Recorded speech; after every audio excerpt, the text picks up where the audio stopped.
Layton Croft here. It is Saturday, February the 6th, and we have a special video from Pancon Resources. As you all know, we have finished the diamond drilling and the sonic drilling for phase 1 at our flagship Brewer Gold Project in South Carolina. We are awaiting the results, and we're getting ready to put together our plans for phase 2 drilling. And today I'm excited to say that we've got Patrick Quigley and Criss Capps here on this video call. We're all working from our respective offices today. I'm in Charlotte, North Carolina. It's about an hour and 15 minutes from the Brewer Project. Patrick Quigley is Pancon's exploration manager at Brewer. He's at his Rock Hill, South Carolina office. That's about an hour drive to Brewer. Criss Capps is Pancon's senior advisor on the Brewer Project. He's at his office in Evans, Georgia, just outside of Augusta, just about 2.5 hour drive to Brewer. So with that, I'd like to ask you both, starting with you, Patrick, if you all would just introduce yourselves to our audience. You know, I've been doing a lot of these videos, but we all think it's important for other members of the Pancon team to be known by our shareholders and our followers, because you guys are on the front lines and you guys are making some of the critical decisions on how we are approaching and how we are implementing our exploration plan. So Patrick, please introduce yourself. Thanks, Layton. My name is Patrick Quigley. I'm originally from the northern Midwest, northern Minnesota, Duluth, Minnesota. I did my undergraduate there at the University of Minnesota in Minneapolis and started my career working in that area all across the northern Midwest. From there, I moved to Colorado, where I got my master's degree in economic geology.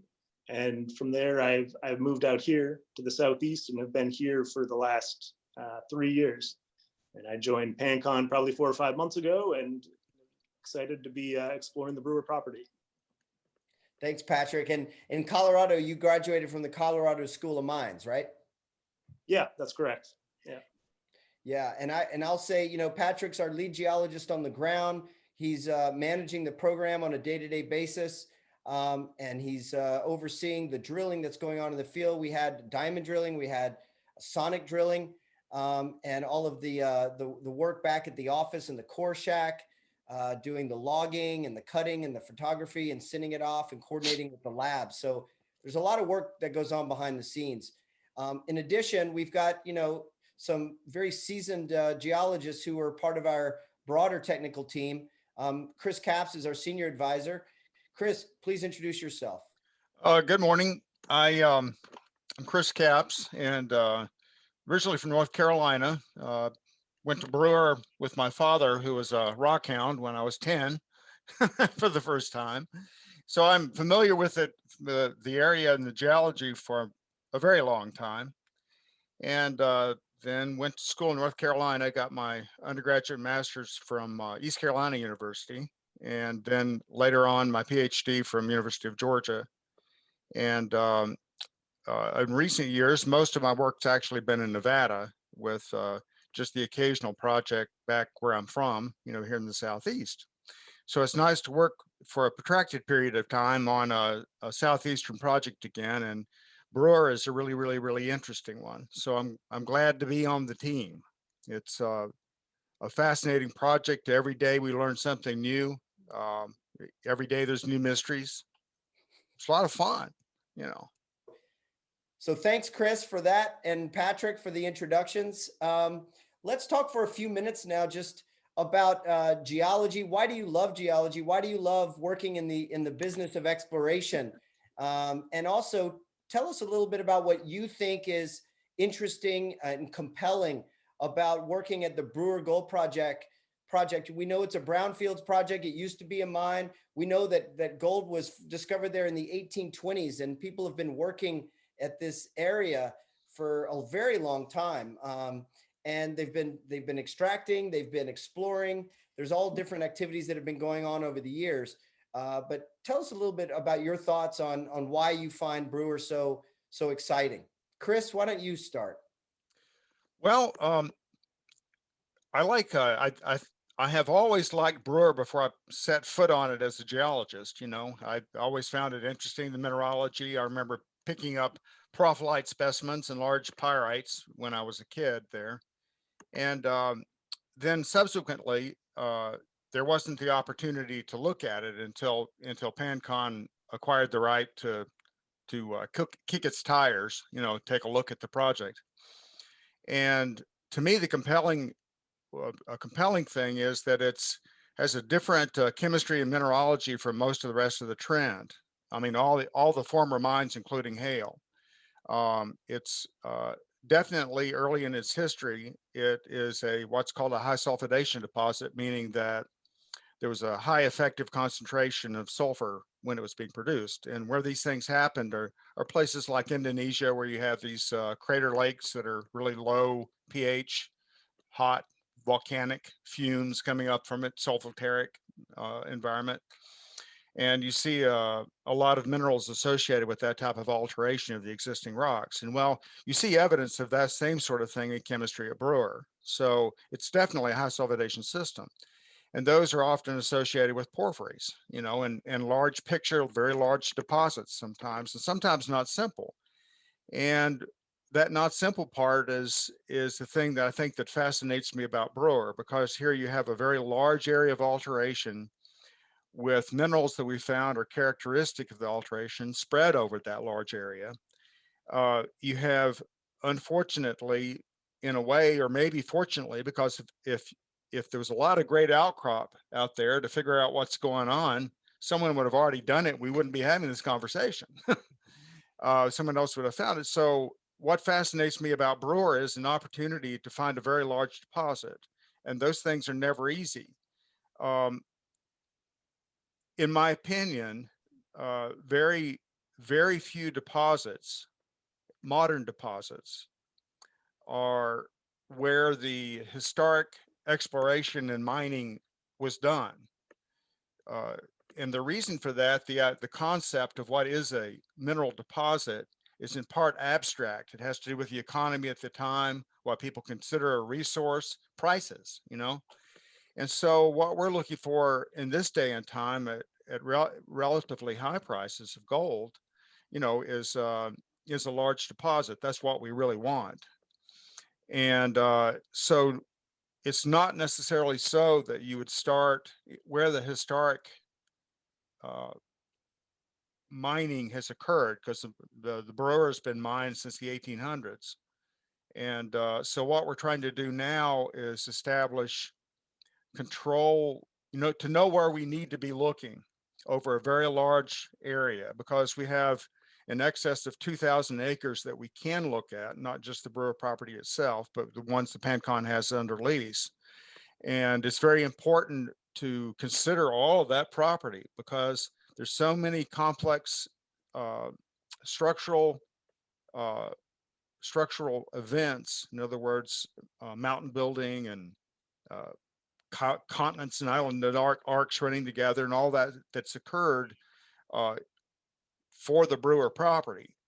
And so it doesn't pay to make too many unfounded assumptions, not the same thing as a hypothesis up front about where you're going to find it.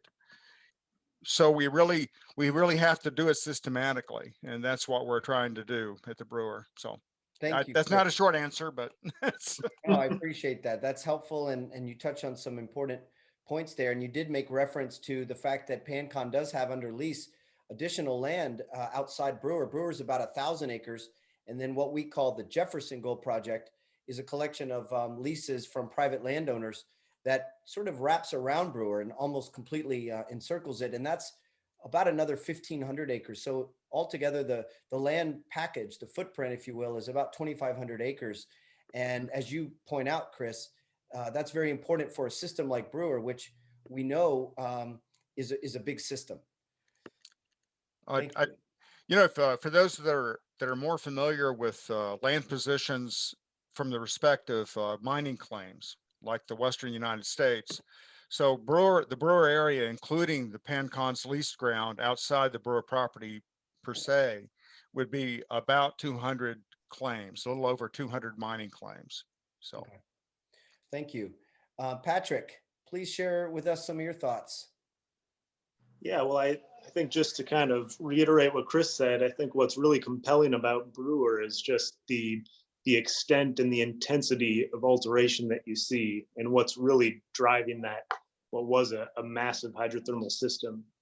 You know, I don't think that any geologist in the past or present has thought that what they mined previously was responsible for the extent of alteration that you see on surface. So that's really what's compelling and exciting about exploring the Brewer property. Patrick, that's an excellent point. And, you know, you and I and Chris and the three of us and others on our team, Chris Cherrywell, Laurie Curtis, Dave Mosier, we talk a lot. And I'm amongst the people I just named, I'm the only one who's not a geologist. So let me sort of probe a little bit more with you, because I think a lot of people watching this video, like me, aren't necessarily geologists. When you talk about intense alteration, just the word alteration, I know is very important in our business of economic geology and exploration.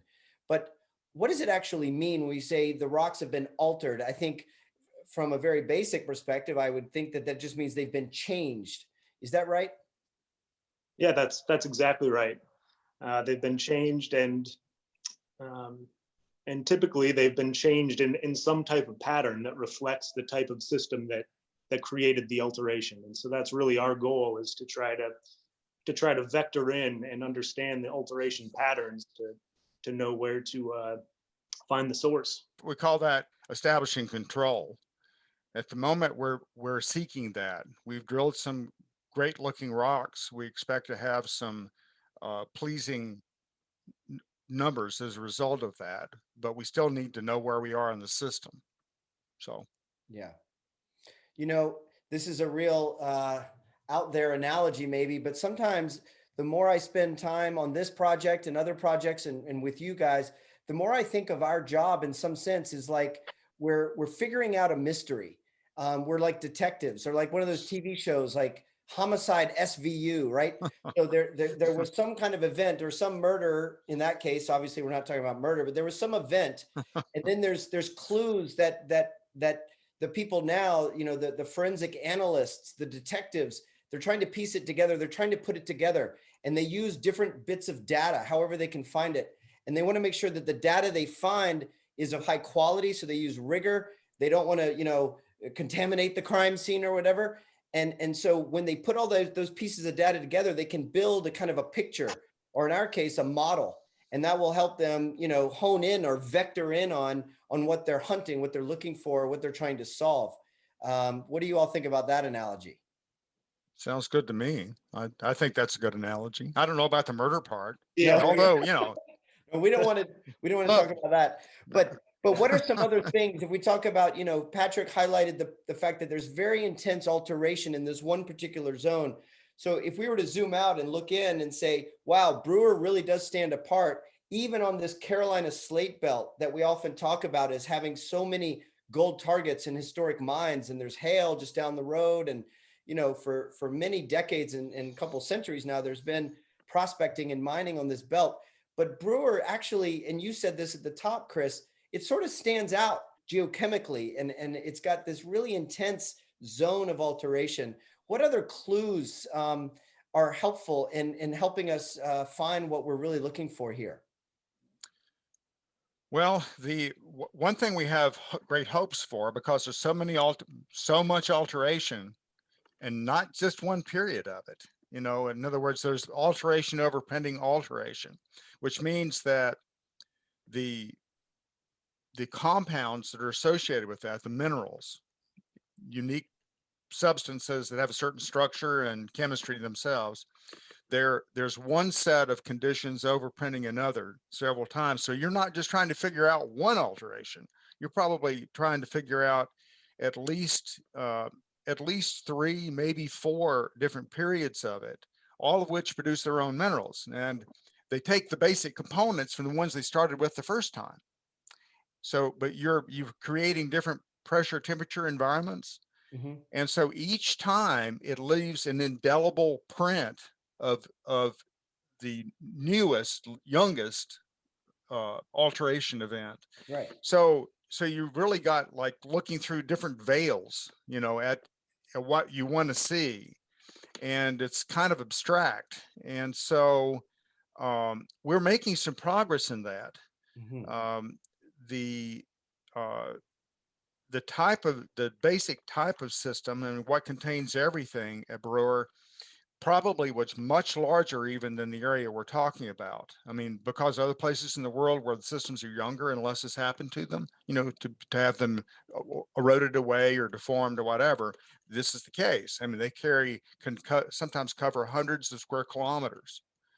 And so we're fortunate because of the history of the area that a significant part of that type of system has persisted, that we can still see it at Brewer. Otherwise, again, we wouldn't be having this conversation. It would have been eroded away, gone, history. So That's great. Thanks, Chris. Well, I think we'll leave it there for now. I want to thank you both for your time. On behalf of the whole Pancon team, I can just repeat to the audience how excited we are to be a part of this project. We just finished phase 1. We're fully funded for 10,000 meters of drilling. And we've not even drilled 3,000. We've got a long way to go, but we're very excited about the drilling we've done so far, and we're eagerly anticipating the results.